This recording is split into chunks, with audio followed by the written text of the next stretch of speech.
ദൈവത്തിന് നാമത്തിന് മഹത്വം ഉണ്ടാകട്ടെ. 240 ദിനം. 1 ശമൂവേൽ 4 അധ്യായം, യെശയ്യാവ് 56 അധ്യായവും എസ്തർ 2 അധ്യായവും വായിക്കാം. 1 ശമൂവേൽ 4 അധ്യായം. ശമൂവേലിന്റെ വചനം എല്ലാ ഇസ്രായേലിനും വന്നിട്ട് ഇസ്രായേൽ ഫെലിസ്ത്യരുടെ നേരെ യുദ്ധത്തിന് പുറപ്പെട്ടു. എബനേസറിനരികെ പാളയമിറങ്ങി. ഫെലിസ്ത്യർ അഫേക്കിലും പാളയമിറങ്ങി. ഫെലിസ്ത്യർ ഇസ്രായേലിന് നേരെ അണിനിരന്നു. പട പരന്നപ്പോൾ ഇസ്രായേൽ ഫെലിസ്ത്യരോട് തോറ്റുപോയി. സൈന്യത്തിൽ ഏകദേശം 4000 പേരെ അവർ പോർക്കളത്തിൽ വെച്ച് സംഹരിച്ചു. പടജനം പാളയത്തിൽ വന്നാറെ ഇസ്രായേൽ മൂപ്പന്മാർ, ഇന്ന് യഹോവ നമ്മെ ഫെലിസ്ത്യരോട് തോൽക്കുമാറാക്കിയത് എന്ന് നാം ശീലോവിൽ നിന്ന് യഹോവയുടെ നിയമപ്പെട്ടകം നമ്മുടെ അടുക്കൽ വരുത്തുക.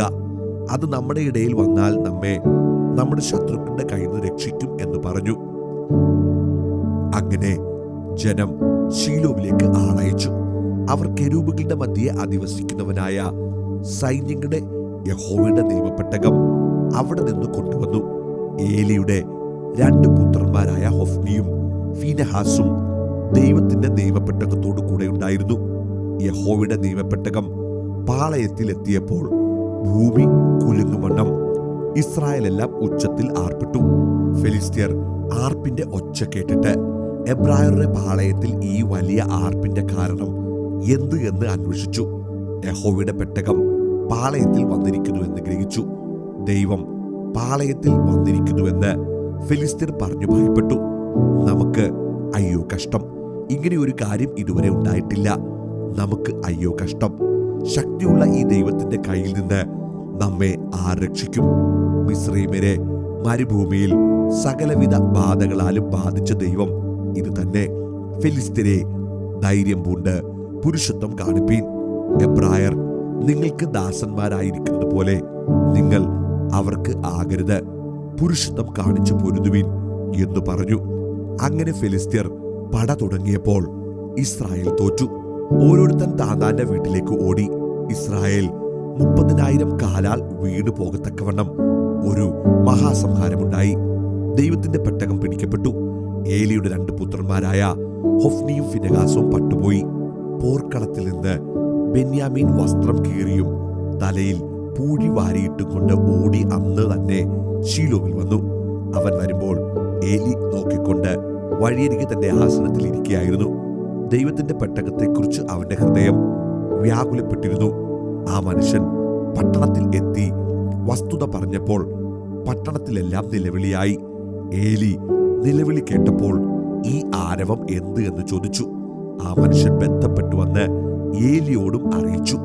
ഏലിയോ 98 വയസ്സുള്ളവനും കാൺമാൻ വഹിയാതെ വണ്ണം കണ്ണു മങ്ങിയവനുമായിരുന്നു. ആ മനുഷ്യൻ ഏലിയോട്, ഞാൻ പോർക്കളത്തിൽ നിന്ന് വന്നവനാകുന്നു. ഇന്ന് തന്നെ ഞാൻ പോർക്കളത്തിൽ നിന്ന് ഓടിപ്പോന്നു എന്ന് പറഞ്ഞു. വർത്തമാനം എന്താകുന്നു മകനെ എന്ന് അവൻ ചോദിച്ചു. അതിന് ആ ദൂതൻ, ഇസ്രായേൽ ഫെലിസ്ത്യരുടെ മുമ്പിൽ തോറ്റോടി. ജനത്തിൽ ഒരു മഹാസംഹാരമുണ്ടായി. നിന്റെ 2 പുത്രന്മാരായ ഹൊഫ്നിയും ഫിനെഹാസും പട്ടുപോയി. ദൈവത്തിന്റെ പെട്ടകവും പിടിക്കപ്പെട്ടു പോയി എന്ന് പറഞ്ഞു. അവൻ ദൈവത്തിന്റെ പെട്ടകത്തിന്റെ വസ്തുത പറഞ്ഞപ്പോൾ ഏലി പടിവാതിക്കൽ ആസനത്തിൽ നിന്ന് പുറകോട്ടു വീണ് കഴുത്തൊടിഞ്ഞു മരിച്ചു. അവൻ വൃദ്ധനും സ്ഥൂലിച്ചവനുമായിരുന്നു. അവൻ 40 സംവത്സരം ഇസ്രായേലിന് ന്യായപാലനം ചെയ്തു. എന്നാൽ അവന്റെ മരുമകൾ ഫീനെഹാസിന്റെ ഭാര്യ പ്രസവം അടുത്ത് ഗർഭിണിയായിരുന്നു. ദൈവത്തിന്റെ പെട്ടകം പിടിപ്പെട്ടു പോയതും അമ്മാവിയപ്പനും ഭർത്താവും മരിച്ചതും കേട്ടപ്പോൾ അവൾക്ക് പ്രസവവേദന തുടങ്ങി. അവൾ നിലത്തു വീണ് പ്രസവിച്ചു. അവൾ മരിപ്പാറായപ്പോൾ അരികെ നിന്ന സ്ത്രീകൾ അവളോട്, ഭയപ്പെടേണ്ട, നീ ഒരു മകനെ പ്രസവിച്ചുവല്ലോ എന്ന് പറഞ്ഞു. എന്നാൽ അവൾ ഉത്തരം പറഞ്ഞില്ല, ശ്രദ്ധിച്ചതുമില്ല. ദൈവത്തിന്റെ പെട്ടകം പിടിപെട്ടു പോകുകൊണ്ടും അമ്മാവിയപ്പനെയും ഭർത്താവിനെയും ഓർത്തിട്ടും മഹത്വം ഇസ്രായേലിന് പോയി എന്ന് പറഞ്ഞ് അവൾ കുഞ്ഞിന് ഈകാബോദ് എന്ന് പേരിട്ടു. ദൈവത്തിന്റെ പെട്ടകം പിടിപെട്ടു പോകുകൊണ്ട് മഹത്വം ഇസ്രായേലിന് പോയി എന്ന് അവൾ പറഞ്ഞു. യെശയ്യാവ് 56. യഹോവ ഇപ്രകാരം അരുളി ചെയ്യുന്നു, എന്റെ രക്ഷ വരുവാനും എന്റെ നീതി വെളിപ്പെടുവാനും അടുത്തിരിക്കയാൽ ന്യായം പ്രമാണിച്ച് നീതി പ്രവർത്തിപ്പീൻ. ശബത്തിനെ അശുദ്ധമാക്കാതെ പ്രമാണിച്ച് ദോഷം ചെയ്യാതെ വണ്ണം തന്റെ കൈ സൂക്ഷിച്ചും കൊണ്ട് ഇത് ചെയ്യുന്ന മർത്യനും ഇത് മുറുകെ പിടിക്കുന്ന മനുഷ്യനും ഭാഗ്യവാൻ. യഹോവയോട് ചേർന്നിട്ടുള്ള അന്യജാതിക്കാരൻ യഹോവ എന്നെ തന്റെ ജനത്തിൽ നിന്ന് അശേഷം വേർപെടുത്തും എന്ന് പറയരുത്. ഷണ്ഡനും ഞാനൊരു ഉണങ്ങിയ വൃക്ഷമെന്ന് പറയരുത്. എന്റെ ശബത്ത് ആചരിക്കുകയും എനിക്ക് ഇഷ്ടമുള്ളത് തിരഞ്ഞെടുക്കുകയും എന്റെ നിയമം പ്രമാണിക്കുകയും ചെയ്യുന്ന ഷണ്ഡന്മാരോട് യഹോവയായി ഞാൻ ഇപ്രകാരം പറയുന്നു: ഞാൻ അവർക്ക് എന്റെ ആലയത്തിലും എന്റെ മതിലകങ്ങളിലും പുത്രിപുത്രന്മാരെക്കാൾ വിശേഷമായൊരു ജ്ഞാപകവും നാമവും കൊടുക്കും. ഛേദിക്കപ്പെടാത്തൊരു ശാശ്വത നാമം തന്നെ ഞാൻ അവർക്ക് കൊടുക്കും.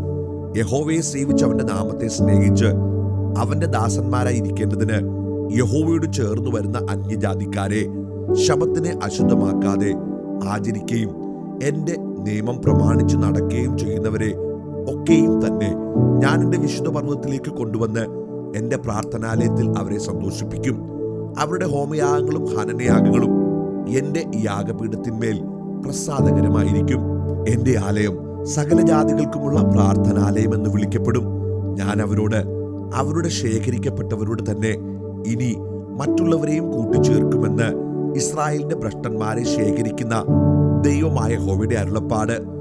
വയലിലെ സകല മൃഗങ്ങളും കാട്ടിലെ സകല മൃഗങ്ങളും ആയുള്ളവേ, വന്ന് തിന്നുകൊള്ളുവീൻ. അവന്റെ കാവൽക്കാർ കുരുടന്മാർ, അവരെല്ലാവരും പരിജ്ഞാനമില്ലാത്തവർ, അവരെല്ലാവരും കുരപ്പാൻ വഹിയാത്ത ഊമ നായ്ക്കൾ തന്നെ. അവർ നിദ്രാപ്രിയന്മാരായി സ്വപ്നം കണ്ട് കിടന്നുറങ്ങുന്നു. ഈ നായ്ക്കൾ ഒരിക്കലും തൃപ്തിപ്പെടാത്ത കൊതിയന്മാർ തന്നെ. ഈ ഇടയന്മാരോ സൂക്ഷിപ്പാൻ അറിയാത്തവർ. അവരെല്ലാരും ഒട്ടഴിയാതെ താന്താന്റെ വഴിക്കും ഓരോരുത്തൻ താന്താന്റെ ലാഭത്തിനും തിരിഞ്ഞിരിക്കുന്നു. വരുവിൻ, നാം പോയി വീഞ്ഞു കൊണ്ടുവരാം, നമുക്ക് മദ്യം കുടിക്കാം, ഇന്നത്തെ പോലെ നാളെയും കേമത്തിൽ തന്നെ എന്നവർ പറയുന്നു. എസ്തർ 2. അതിന്റെ ശേഷം അഹശ്വേരോശ് രാജാവിന്റെ ക്രോധം ശമിച്ചപ്പോൾ അവൻ വസ്തിയെയും അവൾ ചെയ്തതിനെയും അവളെക്കുറിച്ച് കൽപ്പിച്ച വിധിയെയും ഓർത്തു. അപ്പോൾ രാജാവിന്റെ സേവകന്മാരായ ഭൃത്യന്മാർ പറഞ്ഞത്: രാജാവിനു വേണ്ടി സൗന്ദര്യമുള്ള യുവതികളായ കന്യകമാരെ അന്വേഷിക്കട്ടെ. രാജാവ് രാജ്യത്തിലെ സകല സംസ്ഥാനങ്ങളിലും ഉദ്യോഗസ്ഥന്മാരെ നിയമിക്കണം. അവർ സൗന്ദര്യമുള്ള യുവതികളായ സകല കന്യകമാരെയും ശേഖരിച്ച് ശൂഷൻ രാജധാനിയിലെ അന്തപുരത്തിൽ രാജാവിന്റെ ഷണ്ഡനായ അന്തപുരപാലകനായ ഹേഗായിയുടെ വിചാരണയിൽ ഏൽപ്പിക്കുകയും അവർക്ക് ശുദ്ധീകരണത്തിനു വേണ്ടുന്ന വസ്തുക്കൾ കൊടുക്കുകയും ചെയ്യട്ടെ. രാജാവിന് ബോധിച്ച യുവതി വസ്തിക്ക് പകരം രാജ്ഞിയായിരിക്കട്ടെ. ഈ കാര്യം രാജാവിന് ബോധിച്ചു. അവൻ അങ്ങനെ തന്നെ ചെയ്തു. എന്നാൽ ശൂഷൻ രാജധാനിയിൽ ബെന്യാമീനനായ കീശിന്റെ മകനായ ശിമെയിയുടെ മകനായ യായിരിന്റെ മകൻ മൊർദെഖായി എന്നു പേരുള്ള ഒരു യഹൂദനുണ്ടായിരുന്നു.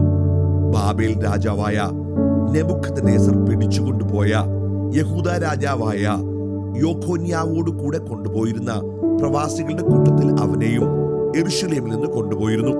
അവൻ തന്റെ ചിറ്റപ്പന്റെ മകളായ എസ്തർ എന്ന ഹദസ്സയ്ക്ക് അമ്മയപ്പന്മാർ ഇല്ലായകൊണ്ട് അവളെ വളർത്തിയിരുന്നു. ഈ യുവതി രൂപവതിയും സുമുഖിയുമായിരുന്നു. അവളുടെ അപ്പനും അമ്മയും മരിച്ച ശേഷം മൊർദെഖായി അവളെ തനിക്ക് മകളായിട്ട് എടുത്തു.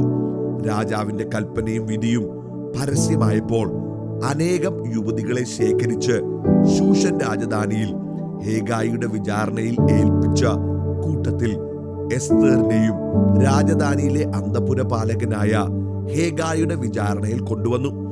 ആ യുവതിയെ അവന് ബോധിച്ചു. അവളോട് പക്ഷം തോന്നി. അവൻ അവളുടെ ശുദ്ധീകരണത്തിന് വേണ്ടുന്ന വസ്തുക്കളെയും ഉപജീവന വീതത്തെയും രാജധാനിയിൽ നിന്ന് കൊടുക്കേണ്ടുന്ന 7 ബാല്യക്കാരത്തികളെയും അവൾക്ക് വേഗത്തിൽ കൊടുത്തു. അവളെയും അവളുടെ ബാല്യക്കാരത്തികളെയും അന്തപുരത്തിലെ ഉത്തമമായ സ്ഥലത്താക്കി. എസ്തർ തന്റെ ജാതിയും കുലവും അറിയിച്ചില്ല. അത് അറിയിക്കരുതെന്ന് മൊർദെഖായി അവളോട് കൽപ്പിച്ചിരുന്നു. എന്നാൽ എസ്തേറിന്റെ സുഖവർത്തമാനം അവൾക്ക് എന്തെല്ലാം ആകുമെന്നുള്ളതും അറിയേണ്ടതിന് മൊർദെഖായി ദിനംപ്രതി അന്തപുരത്തിന്റെ മുറ്റത്തിനു മുമ്പാകെ നടന്നുകൊണ്ടിരുന്നു. ഓരോ യുവതിക്ക് 12 മാസം സ്ത്രീജനത്തിനു വേണ്ടിയുള്ള നിയമപ്രകാരം ചെയ്തു കഴിഞ്ഞ ശേഷം 6 മാസം മൂർത്തൈലവും 6 മാസം സുഗന്ധവർഗവും സ്ത്രീകൾക്ക് ശുദ്ധീകരണത്തിനു വേണ്ടിയുള്ള മറ്റു വസ്തുക്കളും കൊണ്ട് അവരുടെ ശുദ്ധീകരണകാലം തികയും. ഓരോരുത്തിക്ക് അഹശ്വേരോശ് രാജാവിന്റെ സന്നിധിയിൽ ചെല്ലുവാൻ മുറ വരുമ്പോൾ ഓരോ യുവതി രാജസന്നിധിയിൽ ചെല്ലും. അന്തപുരത്തിൽ നിന്ന് രാജധാനിയോളം തന്നോടുകൂടെ കൊണ്ടുപോകേണ്ടതിന് അവൾ ചോദിക്കുന്ന സകലവും അവൾക്ക് കൊടുക്കും. സന്ധ്യാസമയത്ത് അവൾ ചെല്ലുകയും പ്രഭാതകാലത്ത് രാജാവിന്റെ ഷണ്ഡനായി വെപ്പാട്ടികളുടെ പാലകനായ ശയസകിന്റെ വിചാരണയിലുള്ള രണ്ടാമത്തെ അന്തപുരത്തിലേക്ക് മടങ്ങിപ്പോകുകയും ചെയ്യും. രാജാവിന് അവളോട് ഇഷ്ടം തോന്നിയിട്ട് അവളെ പേർ പറഞ്ഞു വിളിച്ചല്ലാതെ പിന്നെ അവൾക്ക് രാജസന്നിധിയിൽ ചെന്നുകൂടാ. എന്നാൽ മൊർദെഖായി തനിക്ക് മകളായിട്ടെടുത്തിരുന്ന തന്റെ ചിറ്റപ്പൻ അബിഗയിലിന്റെ മകളായ എസ്തേരിന് രാജസന്നിധിയിൽ ചെല്ലുവാൻ മുറ വന്നപ്പോൾ അവൾ രാജാവിന്റെ ഷണ്ഡനും അന്തപുര പാലകനുമായ ഹേഗായി പറഞ്ഞതു മാത്രമല്ലാതെ ഒന്നും ചോദിച്ചില്ല. എന്നാൽ എസ്തേരിനെ കണ്ട എല്ലാവർക്കും അവളോട് പ്രീതി തോന്നും. അങ്ങനെ എസ്തേരിനെ അഹശ്വേരോശ് രാജാവിന്റെ വാഴ്ചയുടെ 7-ാം ആണ്ട് തേബേത്ത് മാസമായ 10-ാം മാസത്തിൽ രാജധാനിയിൽ അവന്റെ അടുക്കിലേക്ക് കൂട്ടിക്കൊണ്ടു ചെന്നു. രാജാവ് എസ്തേരിനെ സകല സ്ത്രീകളെക്കാളും അധികം സ്നേഹിച്ചു. സകല കന്യകമാരിലും അധികം കൃപയും പക്ഷവും അവളോട് തോന്നിയിട്ട് അവൻ രാജകിരീടം അവളുടെ തലയിൽ വെച്ചു. അവളെ വസ്തിക്ക് പകരം രാജ്ഞിയാക്കി. രാജാവ് തന്റെ സകല പ്രഭുക്കന്മാർക്കും ഭൃത്യന്മാർക്കും എസ്തേരിന്റെ വിരുന്നിനായിട്ട് ഒരു വലിയ വിരുന്ന് കഴിച്ചു. അവൻ സംസ്ഥാനങ്ങൾക്ക് ഒരു മോചനവും കൽപ്പിച്ചു. രാജപദവിക്കൊത്തവണ്ണം സമ്മാനങ്ങൾ കൊടുത്തു.